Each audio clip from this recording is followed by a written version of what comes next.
సమంతకు వరుసగా కష్టాలు వెంటాడుతున్నాయని చెప్పుకోవచ్చు. ఎన్నో ఆశలతో నాగచైతన్యని పెళ్లి చేసుకుంది సమంత. అయితే కొన్నాళ్ల పాటు వీరి కాపురం సజావుగా సాగినా కూడా అనుకోని కారణాల వల్ల వీరిద్దరు విడిపోతున్నట్టుగా ప్రకటించారు. ఇదే క్రమంలో శామ్ విడాకుల సమయంలో ఎంతో ఒత్తిడికి గురైనట్టుగా తెలుస్తోంది. ఆ తర్వాత అనూహ్యంగా మయోసైటిస్ కి గురైంది. దీంతో కొన్నేళ్ల పాటు సినిమాలకు దూరంగా ఉండి ట్రీట్మెంట్ చేయించుకుంది. మరలా వాటి నుంచి బయటపడి ఇటీవల సిటాడెల్ బన్నీ వెబ్ సిరీస్తో ఫ్యాన్స్ ముందుకొచ్చింది. అయితే ప్రస్తుతం సిటాడెల్ బన్నీ వెబ్ సిరీస్కి ఫ్యాన్స్ నుంచి మంచి రెస్పాన్స్ వస్తుంది. ఇది ఇలా ఉండగా మరలా శామ్ తన పాత రోజులు గుర్తు చేసుకుని కొన్ని ఇంటర్వ్యూస్లో ఎమోషనల్ అయింది.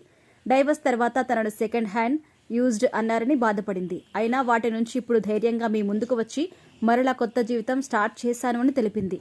అయితే ఇటీవల శామ్ మాజీ భర్త చైతూకి శోభితతో పెళ్లి నిశ్చయమైన విషయం తెలిసిందే. దీంతో సమంత కొన్ని సందర్భాల్లో ఇండైరెక్ట్ గా తన మాజీ భర్తకు తానిచ్చిన గిఫ్ట్లు వేస్ట్ అయ్యాయని కూడా మాట్లాడడం పెద్ద దుమారం రేపింది. మరోవైపు శామ్ దీపావళి వేడుకలను రాజస్థాన్లో సెలబ్రేట్ చేసుకునే విషయం కూడా తెలిసిందే. అయితే తాజాగా సిటాడెల్ బన్నీ సక్సెస్ నేపథ్యంలో ప్రస్తుతం సెలబ్రేషన్స్లో బిజీగా ఉన్నట్టు తెలుస్తోంది. అయితే ఒక్కసారిగా శామ్కి మరో షాక్ తగిలిందని చెప్పుకోవచ్చు.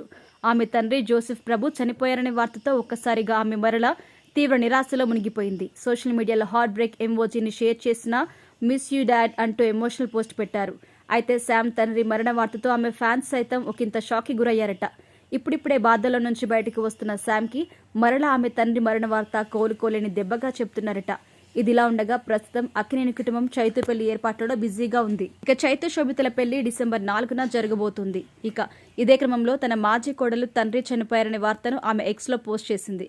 ఎంత బిజీగా ఉన్న అక్కినేని ఫ్యామిలీలో ఏ ఒక్కరైనా కనీసం డైరెక్ట్గా మాట్లాడకపోయినా సోషల్ మీడియాలో అయినా సానుభూతి సంతాపం వ్యక్తం చేయొచ్చు కదా అని నెటిజన్లు అక్కినేని కుటుంబంపై మండిపడుతున్నారట. అదేవిధంగా ఇలాంటి క్లిష్ట పరిస్థితుల్లో కనీసం నాగార్జున అయినా పెద్ద మనసుతో శామ్ పెట్టిన పోస్ట్కు కనీసం రెస్పాండ్ అయితే ఆయనకి ఇది మరింత హుందాతనం ఇచ్చేది కదా అంటూ నెటిజన్లు కామెంట్ పెడుతున్నారు.